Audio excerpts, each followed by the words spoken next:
Ian is unlike most of the other speakers we've heard. Ian, as you can see, looks like the boy next door. And I'm going to let him tell his story. Thank you.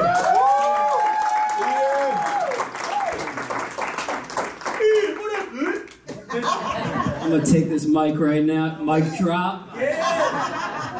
So I look a little younger right now because I went for a run this morning, decided to hop in the ocean to like cool off, and I lost my glasses. So I made light out of it, and I posted a TikTok about it because I am a TikToker, as much as I was just hating on him over there. I am a TikToker, and like iconically on TikTok, I've been known for unfortunately looking like a sex offender because of this look. The glasses, and I've used that image of me on TikTok to build like this insane brand that we'll get into. And the whole sex offender thing comes from prison too, which we'll talk about too.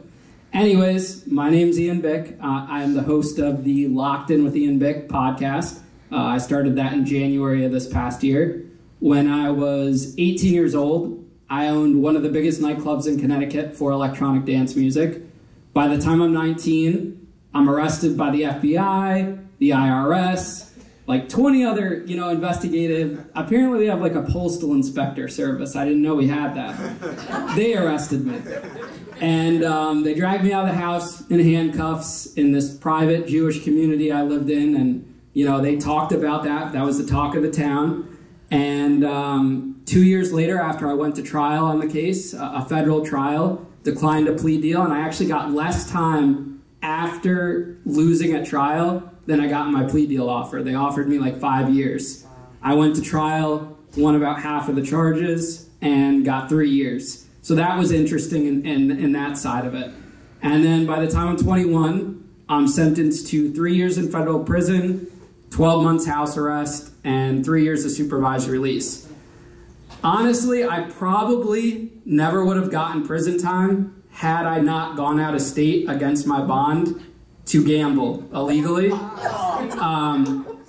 As a nightclub owner, you have to pay the artist. So now when we're talking artists, I'm not saying like a Joe Schmo. I'm talking like the Chainsmokers, Big Sean, Tyga, like the biggest acts in the world were coming to the small venue that I owned. And I needed to pay them or I was going to get blacklisted from these agencies. So I would take whatever money I had from ticket sales and I would go to this casino. I had to go out of state because I wasn't old enough to gamble. In state, you had to be 21, Connecticut, that's where I'm from. And I would turn $500 into $30,000 in a matter of hours. And I won more times than I lost. I would not recommend anyone doing that, but that's what I did to make the money. And my friends wanted to take the club from me, so they reported it to the FBI. The FBI investigated it. They revoked my bond. I thought those 21 days between my bond getting revoked and when I was ultimately sentenced like changed my life, and that was the only jail time I was ever going to do. I was wrong, like I had been wrong in multiple situations before, and I got 36 months. Parents in the courtroom, my mom bawling out in tears, like hardest thing I've ever seen in my life. Friends, family. Honestly, I think the hardest thing about going to trial was it was like on this side of the room, me and my attorney, and then on that side, you have the entire power of like the United States government. You have the prosecutors, like my whole financial case, they said I ran a Ponzi scheme. It was really just kids mishandling money. Not that makes it any better, but that's essentially what we were doing. You give a kid $500,000 in capital, he goes and starts a nightclub business, makes mistakes, lies, buys a couple jet skis. I think, some people would do that too, but either way it was wrong. But to see like the power that government has like on that side, and that they wouldn't even give me a plea deal, and they cared more about sending me to prison than giving me probation or house arrest or anything like that. So I got sentenced to this 36 months in prison, and I was a kid that went to Montessori private school in elementary school after I was bullied in elementary school growing up. And then I got out and I did public school. And where I grew up, you're trained to know that counselors and case managers are supposed to help you. So when I got to the prison system, I was looking forward to that first meeting. They have to do it within like the first 7 days or whatever in the federal system, whatever it was. You don't meet with them in the detention center where I was getting held, but when I made it to the first low security prison I was at in Fort Dixon, New Jersey, I was super excited to meet with them. I'm ready to get an action plan, figure this out, see when I'm getting released, what programs I'm going to do. My first meeting, it's with this young white guy, probably in his 30s. He looks at me and he's like, "You're not going to have a good time here." And I look at him and I'm like, "What do you mean?" And he looks back at me and he's like, "Because you're one of them." And he's referring to a sex offender. And I mean, we got to take in the gravity of this for a second. The man did not even look at my paperwork coming into that meeting. Now, my story, like, we're going to keep going on with this. I know there's not, like, every single case manager or counselor is not bad. But in my situation, the system was not helpful. And it continues to not be helpful. And a lot of it is, like, their cases are overloaded. We were in a unit with 400 guys. He had 200 cases to manage. I mean, Rosetta was a federal case manager too, so she understands. So that's what he said to me, and then he prints me out a piece of paper that says my release date, what I'm eligible for, and he said, "See you in 6 months." This whole thing was 10 minutes long. And I look at him and I'm like, "That's it?" And he's like, "Yeah." And I was like, "Well, don't you think I should be at like a camp level? Like, this is a low security prison, violent offenders, this is my first time in prison, no criminal history whatsoever." And he says, "Well, you're at 12 points, you have to be at 11. So I'm like, "Well, how do you get down to 11? And he's like, "We'll talk about it in 6 months." So it was that, it was that 6-month part that really got to me. And I realized in that moment that I wasn't going to get the help I needed. Now, because I've like blown up on TikTok and social media, everyone loves to ask about the prison stories. That's all I talk about. Like, I built a brand on telling the crazy prison stories, just like that one about, getting called a sex offender, because that's what sells. What no one talks about is the reentry aspect of it. They don't want to hear about, if I went on TikTok right now and I said, "This was my process, meeting with the case managers and counselors, and they didn't help me," that's going to get 10,000 views maybe on a platform that's seasoned. Now, if I go on TikTok right now and I told that sex offender story, how they looked at me as a sex offender, that's going to do 1 million views. Like, no problem. So it's good. Like, this is actually my first ever public speaking event. Like, never done one ever. So it's exciting to be here. But that's why I'm happy to talk about that, to see if we can have like some impact on change. Throughout those 27 months, I moved to multiple federal prisons. Throughout on my journey to get to a camp level, I spent almost 7 months in solitary, or the SHU, because I dated a guard's cousin, and he reported it as a conflict of interest. This is when they moved me to Danbury, Connecticut prison. And the system, everything is slow.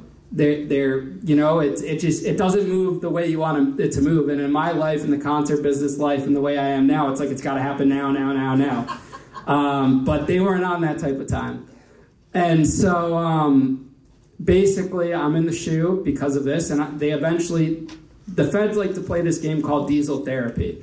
So they sent me all the way, because I had my parents and my lawyer calling the prison every day asking why I was in the SHU for this long, all because I didn't do anything wrong. And they sent me to Wisconsin, Oxford Prison Camp in Wisconsin, which was way over the 500-mile radius that they have to abide by. And I sat out there. I mean, it's a great camp. When you talk about Club Fed, this is what federal prison Club Fed is. I get to this prison camp, guys have cell phones, guys are running through the woods to see their wives and sneaking back in. I remember the first time I saw a McDonald's wrapper in prison. I'm like, where am I? There's no way this is prison.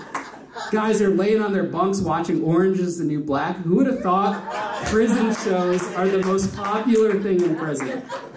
So I'm like, wow, this place is really laid back. Maybe the case managers and the counselors are a little bit more helpful here. Less people. So there's like one case manager and one counselor for 120 inmates. They do have some caseload down at the medium that's next door, but overall it's a light caseload. So I'm like, great. Took me about a month to meet the counselor. A month after the camp. And I didn't even realize he was the counselor. And when you go in and you meet these counselors, like they have like an open call session or whatever, and it's always during a certain time, and you can't see them without this time. You go in, they're eating lunch, they're not really paying attention to you. A lot of the times the door's closed, so it's kind of like intimidating because like you're this inmate, you don't want to like overstep, you don't want to walk in their office, you don't want to do any of that. So I finally meet the counselor, who is the most unhelpful person ever. But in the prison system or in the federal prison system, the case managers are the ones that hold more of the power. That's right. So I meet with him. Most nonchalant guy ever. And I said, listen, I think I qualify. I'm a very organized person. I brought in a whole sheet of paper that said, listen, these are the programs I've been doing. This is everything I have going on. This is the home I have set up. This is what I want to do when I get out. I think I qualify for 6 months of halfway house time. And now this is at the time when the First Step Act just placed, but it didn't affect me directly because it was just signed into law. And he looks at it and he's like, yeah, this looks great. Had to follow up with him weeks and weeks and weeks. He finally gives me a date. It's 3 months of halfway house time. Didn't care, didn't want me out of the system. It was just like, listen, this is what the system gave us. You know, we put it in. I was like, well, is there anything else you could do? And he said no. That was it. It was the 3 months of halfway house time. While this is going on, and this is another one of those crazy stories, just because I want to let you guys know what happens in these federal prison systems, I was working in the bakery. I was the prison baker, and they would have me wake up at 4 in the morning. And I was telling the guys this story last night, and they're all laughing, and this has gone viral on TikTok. And this baker had a crush on me, the kitchen cop. He had a crush on me. It's a man. And one day, he tells my bunkmate, I know it's funny how I'm telling it, but it's not a funny situation. So let's get the laughs out of the way. Thank you. Anyways, so what happens is, he tells my bunkmate, who also worked in the kitchen with me, who got me that job, not to come in that morning because it's just going to be me and him. And I'm sitting there, scooping the muffin mix, and he comes up and he grabs my butt. That's the very first thing. Now, keep in mind, I'm 22 years old. I've never been to prison before, but I know you can't attack this guard. Like, all these people on TikTok, like the ones that aren't a part of this, that are saying how hard they are, you know, don't disrespect, this and that, they wouldn't have hit this guy either. So I didn't have a choice. Like, I wasn't going to hit him. I wanted to get home. So he's sitting there awkwardly grabbing me, and he's rubbing my shoulder, and he's rubbing my elbow. And that went on for like 5 minutes of just like awkward silence. And then it happened again like a week later in the cooler. Like, he purposely put his body against me so I couldn't leave the cooler. And I finally reported it. We finally reported it. And there was an investigation, and the prison system covered it up. They didn't do anything about it. Never got a response from it. And it's actually interesting, and I tell this story because a couple weeks ago, now that I'm getting bigger on social media, one of the prison guards reached out to me from Oxford, Wisconsin, and knew his name because I just told the story on my podcast. And he was like, was it this guy that did it? And I was like, yeah, how did you know? He's like, that guy's a creep. So if another officer at that prison could verify, then you know that definitely happened and it was a true thing. But the system didn't care. And if that happened to me, imagine how many women that happens to in prison. You know, imagine other men that are young. Because I wasn't the only young white kid in federal prison. Like, that happens all the time. So it does happen. So that was my experience, like, with the guards, like the worst experience. I get out in January 2019. I think I'm 24 years old. I get to the halfway house. I'm thinking, great. This is awesome. I'm out of prison. The halfway house is there to help me. I meet with the counselor and the case manager. They are the same age, if not younger, as me. And they don't care. They do not care at all. And it's no hate to them that they're using that as a stepping stone to get to where they want to be. But they're young, they're inexperienced, and they're not equipped to handle anyone that thinks outside the norm. Anyone that has an idea to do something bigger than work at a restaurant or work at whatever. They're very by the book, and if you are not a black and white figure and you're a gray, it doesn't work for that environment and that setting. So I ran into them on this community residential center, the halfway house.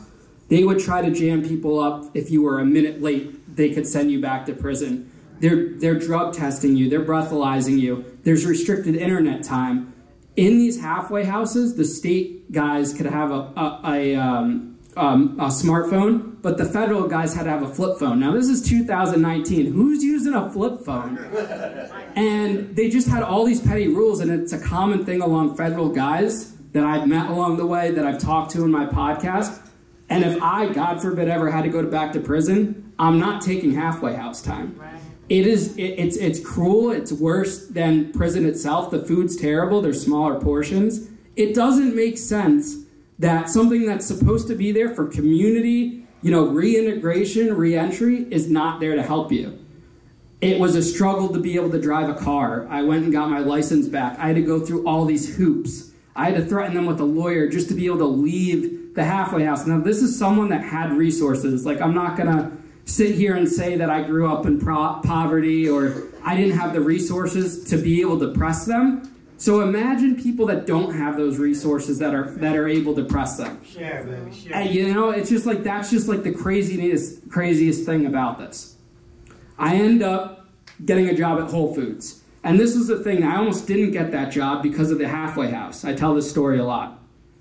Before I went to prison, I applied to about 100 different places in between running the nightclub and the day I was going to prison to try to save myself, show the judge, hey, I'm working a job, I'm giving this to restitution, I shouldn't go to prison. Didn't work out, by the way. And I applied to 100 places, and not even Red Lobster would hire me as a dishwasher because of my pending case, because my case was blown out in social media and on the news. They said, when everything concludes, you can apply here. And meanwhile, I'm a trained chef. I had worked corporate when I was 16. I had a good resume at this point as that 21-year-old, but they wouldn't hire me. So Whole Foods eventually calls me, and I was hesitant to come in. I end up working there. They give me $11 an hour before prison, which was great at that time. This is 2016. And I give them a call when I get out and go back. So I started at Whole Foods, and the community residential center was not going to let me go to that interview because there was no paper, there was no verification that I had that interview. And I said, listen, they called me. There's no email, there's no paper. And they're like, well, Whole Foods doesn't normally hire felons. That's what they said to me. That was their reasoning. So I ended up going anyways, and then they gave me an incident report for not going or not following the schedule or whatever, but they eventually threw it out once I had the job offer. But imagine how they could have jammed up someone else in that position for doing something like that. Imagine if I was on an ankle monitor in that situation. I'm not going to be able to go to the job. So this is summer of now 2019, and I start working my way up at Whole Foods. I start as a hot bar buffet cook, making $15 an hour. And it took me 3 years up until last year, and I became a team leader of Prepared Foods, helping them opening stores in Long Island, in New York, in Connecticut, and they were paying me $32 an hour.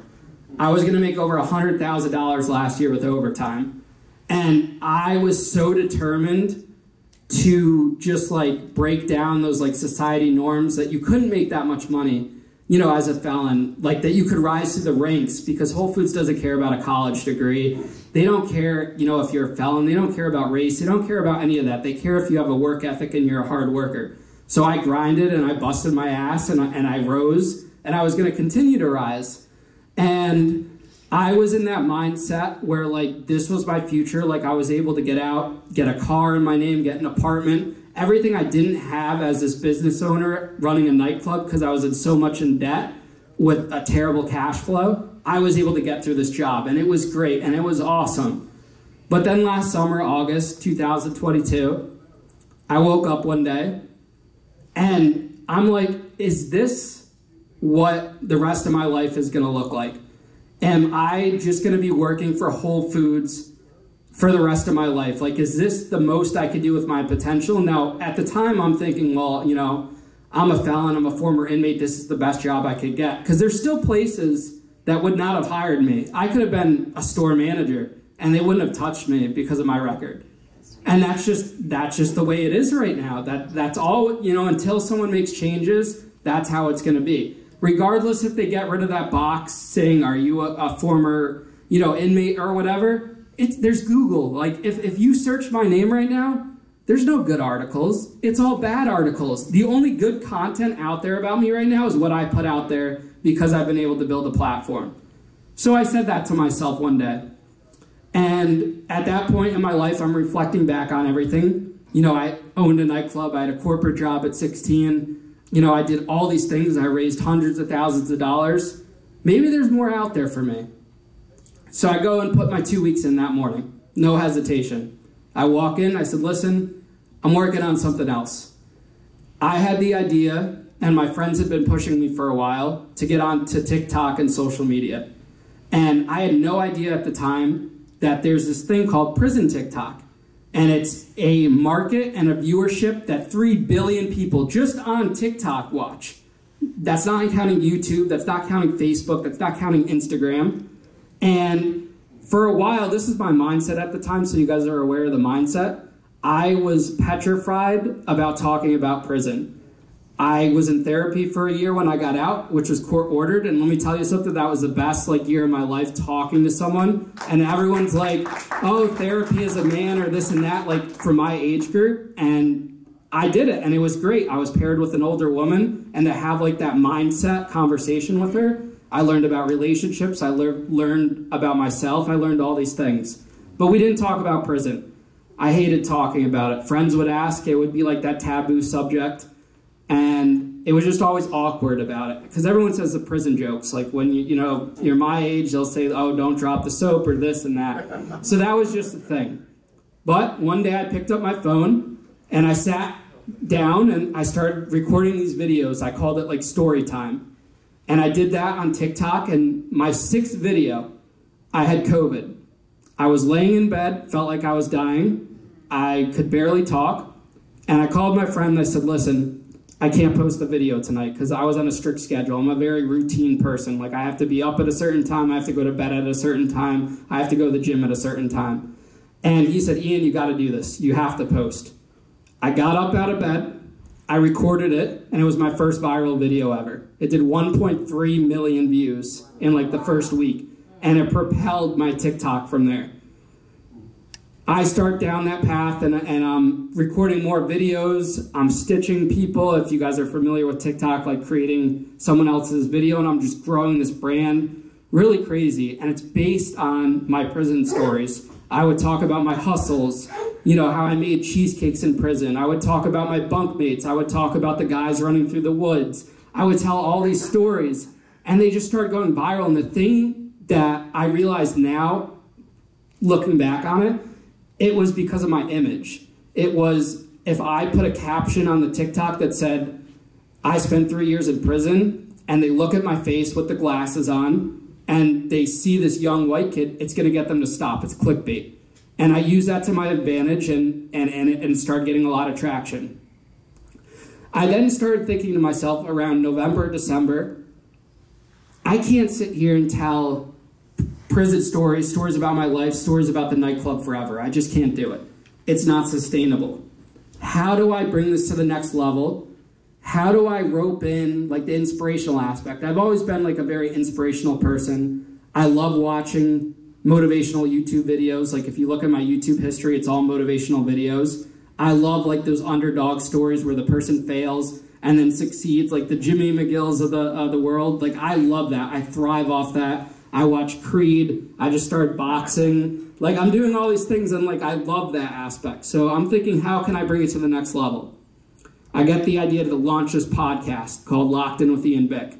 And it's not just any podcast. It's a podcast that's focused on prison, not the first one. But what's unique about this podcast is that we take stories of individuals that have gone through the absolute worst in their life, either been to prison, say they were addicted to drugs, they've been to prison before, they've lost everything. And they come out on top at the end. And we share their whole story. We start at the beginning. We talk about their crazy prison experience stories, their crime stories, because that's what sells and that's what pushes the attention to the video. But at the end of it, there's an inspirational arc.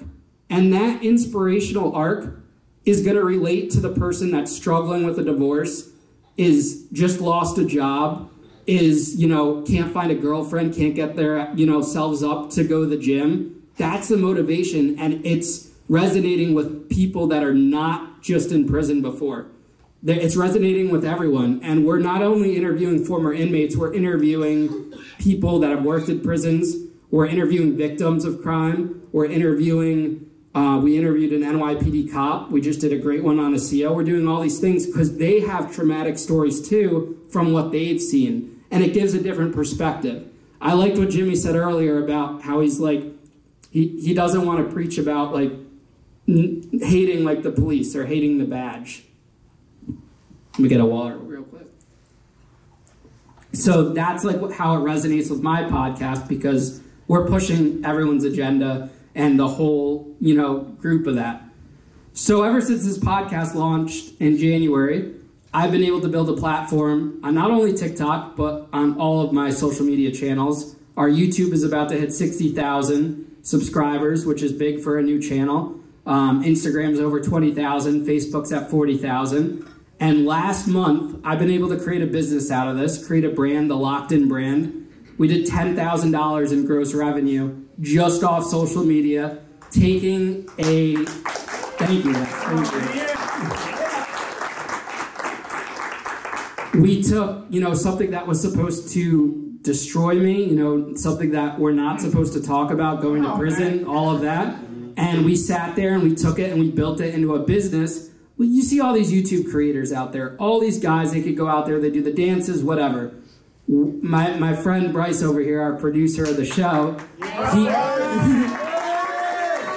he calls me the Logan Paul of prison TikTok, and which is fine, but we've been able to create something that no one's ever done before, and we're giving, what I love the most about it now is we don't need someone that has 1 million followers to come on the show to boost us. I could take a story that no one's ever heard about and give them a platform, and their story's going to do good. We interviewed a CO no one's ever heard of, and it's 15,000 views in a couple days on YouTube.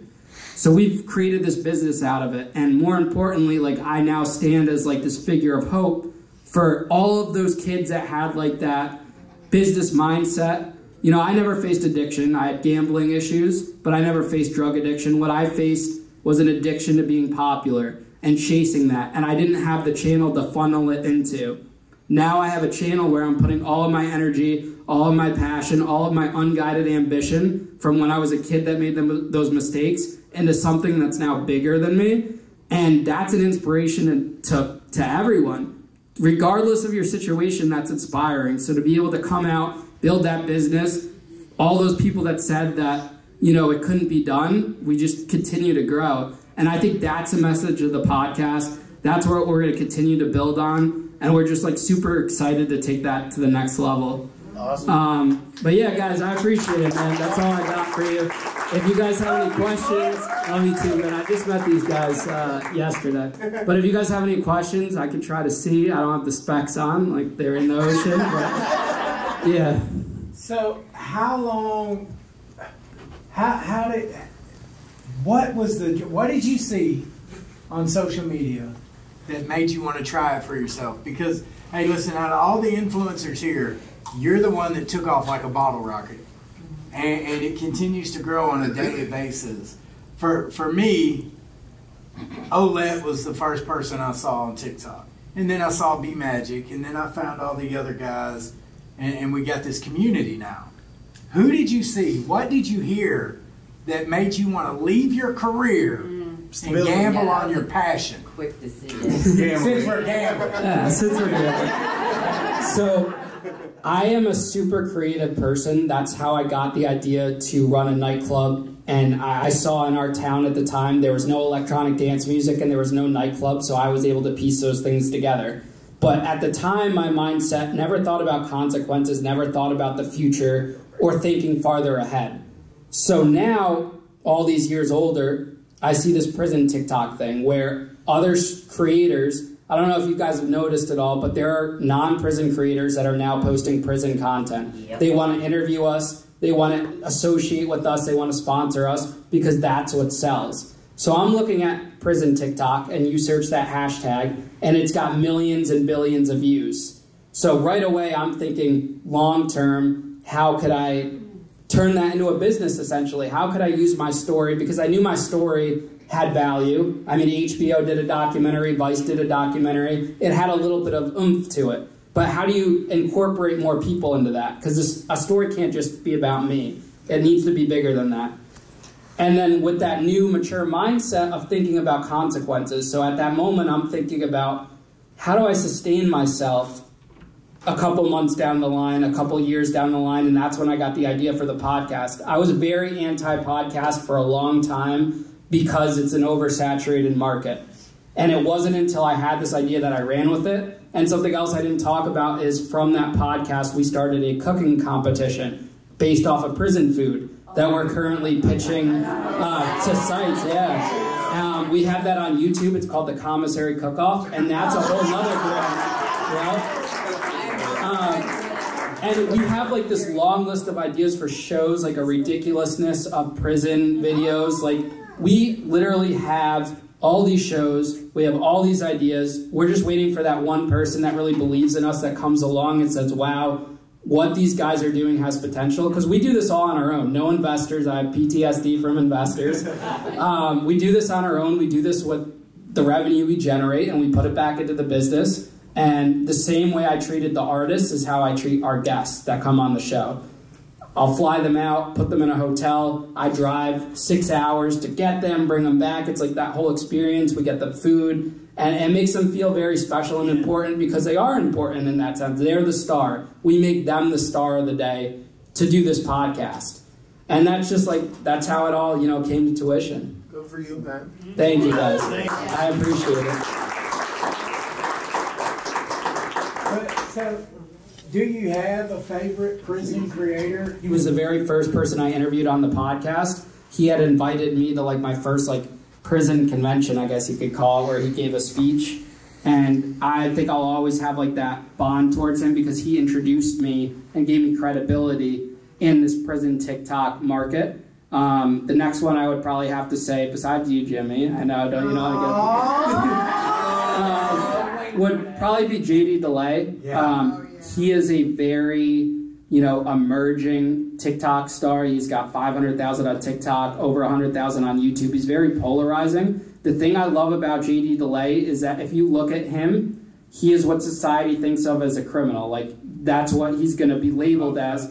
Yeah, the tattoos covered. But when you meet this guy will take a bullet for me. He is the friendliest father figure, anti-drug. This man has changed his life around, and we did it was our 6th or 7th episode, and it went viral, the long form content with him. So he's just if you guys got to look him up, JD DeLay.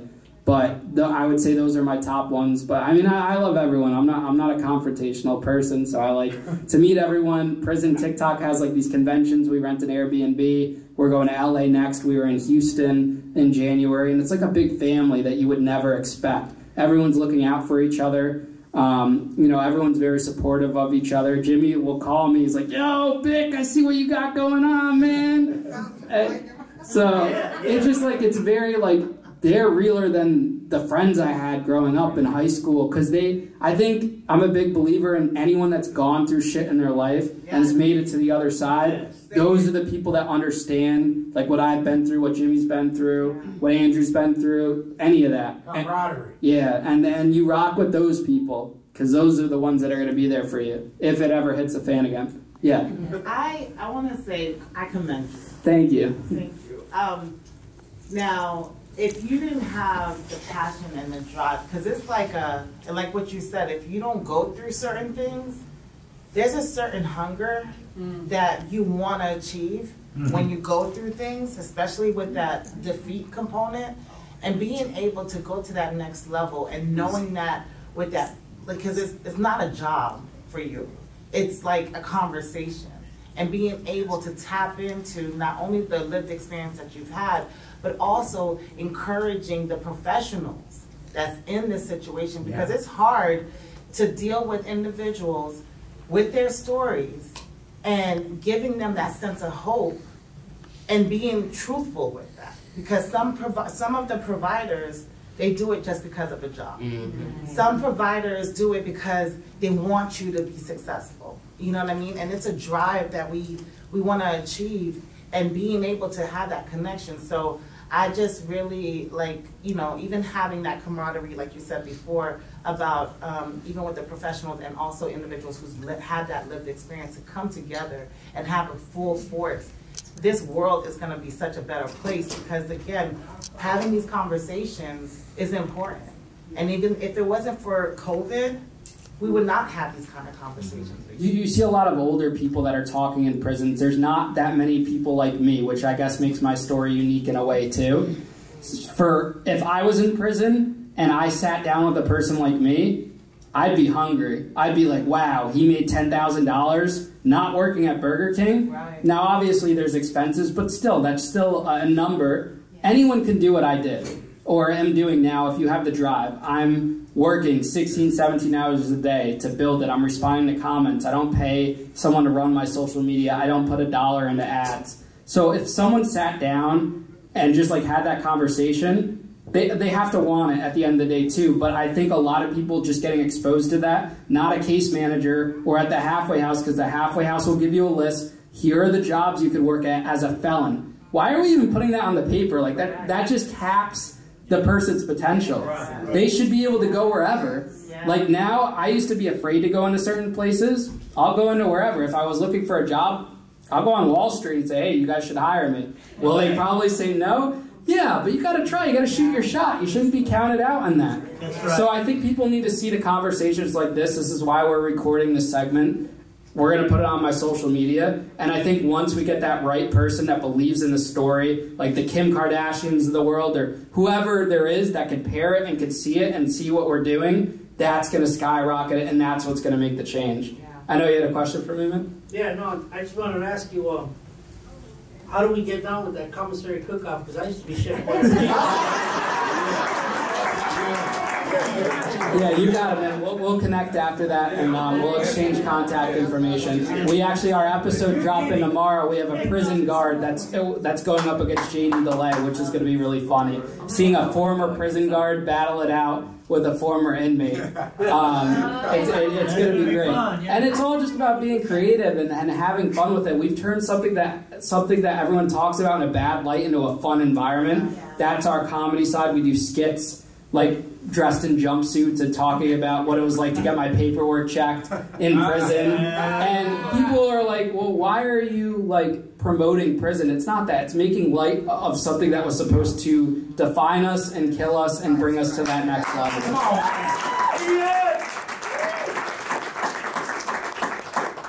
Yes? I'm just wondering, with all your podcasts and all your followers, how many of them have actually come back to you and said, this has changed my life for the better.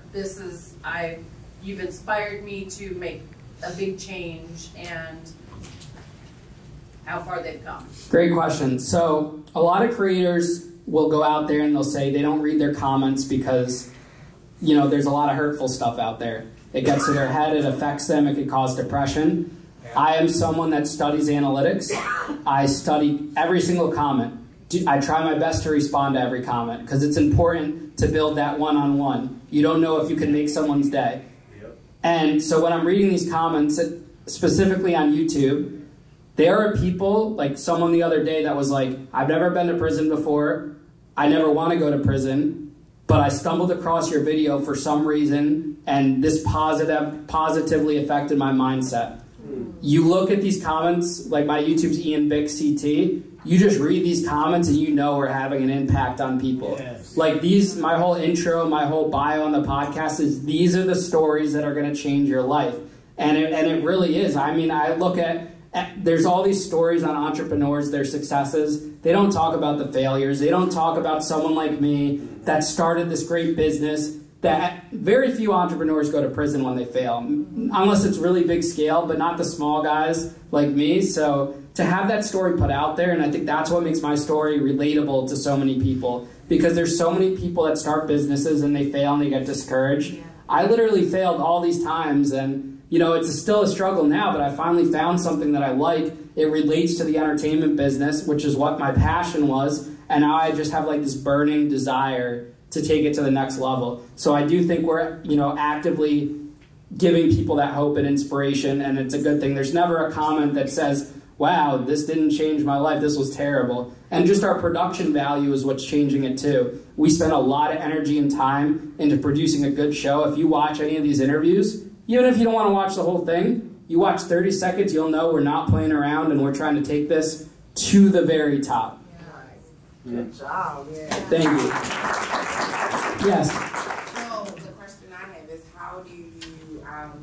how do people get on your show? How do they get to be interviewed? How do you select who you're going to interview for the podcast or for the TikTok interviews? How do you connect with people? So we are open to literally any single person that, has a family member in prison, victim, worked in prison, went to prison, whatever. Literally all they have to do is email me, or if they're here and they want to, I'll exchange numbers. I'm a very open person. I go through my DMs. I was telling someone the other day, I was like, I don't know why you don't check your message requests, because those message requests could change your life. That could be your next girlfriend, your next boyfriend. I remember HBO, an intern, slid into my DMs and it went to spam. And I looked, no, we're not getting there. And said, hey, we'd love to have you on the show. And that's because I was actively going through the spam. So anyone that reaches out to me, I'm very responsive. We are selective in a way of who we're covering their travel for, only because there's so many stories and we're not at that level where we can pay for every single person's travel. So in those cases where they can't afford to bring themselves out to the show, I'll say, let's circle back in 6 months, where we're in a better position to do that.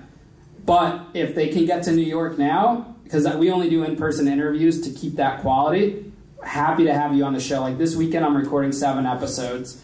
We're just, it's a grind for us, and we'll do as many as we physically, humanly can, and we'll take whoever on the show. If they have a story and they want to share it with the world, that's who we want to hear from. Nice. Good job. Yeah. If you're comfortable talking about this, so I'm curious about the impact your experience has had on your family. I know you referred to your parents being there in the courtroom with you that day. So, what was that like for them while you were in prison? And then, of course, now that you're back in the community and you have this new venture, what are their thoughts on all of that? So I think my whole life and what happened to me affected my mom the most, because she grew up in a family where you had to go to college, you had to go this certain route. So it was devastating to her, even before I ever got arrested, that I didn't go to college. Her family was already looking at her in a different light because of that. You add the FBI arresting her teenage son, that's not going to sit well at the family dinner, I'll tell you that much. So she was very, I'm a very emotionally intelligent individual, and I get that from my mom. I'm the type of person that likes to overthink things. Like if I'm talking to someone on like a romantic level and it's just not there, I overthink everything. And I'm just like, and it causes me, to feel pain. Like I can feel someone else's pain. Like that's something like I've been able to get. So to see her go through that, it was really tough. And she blamed my dad. They're still together, but she did blame my dad for kind of enabling me in a sense, because he was an entrepreneur and he was a caterer. That's where I got the event experience from. And he was actually a teacher, but he pushed me saying I didn't need to go to college. He helped me. He was there for me. He was the one that put money on my books when I needed to pay someone for protection in prison. Or if I came up with the idea and said, Dad, they got contraband cell phones. I got to have one of those. So he did that type of stuff, and he was super supportive. I think also what was hard, and when I really, as I got older, when we did this HBO documentary, they wanted to interview my mom. And they set the whole film crew up because she said no. And they set the whole thing up in our parents' house. And they said, listen, if you decide to do it, it's set up. And I think they waited there for like 2 days, and she finally did it at the last minute. But it was just so hard for her to talk about it. And that was just like devastating to her. And I think a big thing was and I used to be like this too because I feel where she's coming from. She is in like this group thing called Next Door, which is about our community. It's like a little private, like a Facebook of communities. Yeah. And you see all these negative comments, that big kid's in the news again, this and that. When the FBI raided the house, they were like, what's going on at that house? And people are snapping pictures, and that really got to her. But now we have conversations. She's happy for me. She's not at the point where she's going to watch a video of me talking about prison or seeing the numbers of how viral it's going. She does watch some of my podcast episodes. But my family, and I know that's a big component to why I've been able to get to where I am at now, they supported me no matter what. Like, that is true unconditional love like at the bottom. If this was the first time that you Yeah. have ever presented, Yeah. you can get ready to blow up. Thank you. Thank you. I appreciate you guys. Hands down, my favorite session of the conference. I mean, you are phenomenal, Ian Bick. Well, now you gotta get me a part of the team now. We rocking. I ain't do this for nothing. Dinner on Jimmy tonight? Okay. No, guys, this has been a lot of fun, man. I really appreciate it. This is a great experience. Like, I would have the same energy if there was 5 people in this room, because I'm a big believer in you have to do what you have to do to get to that next level. So even if there was no people, we still would have been sitting here filming. Obviously, I can work off your energy, but we had to do it. Like, I had to come out here. I don't get paid to come out here. I told Jimmy, I said, listen, I want to start getting involved in these more things because I can't give financially right now, but I can give my time. We make money in other ways. I don't need to get paid an exorbitant amount to do a public speaking event. I know some people, some creators are like that, but like if anyone here needs someone to speak at and tell my story, like maybe we could talk about covering the travel, but other than that, like I'll show up. I don't need I don't need anything. This is fun for me. I'm so passionate. I want to train people and show people like that they can do what I'm doing right now. Great job, young man. Good job.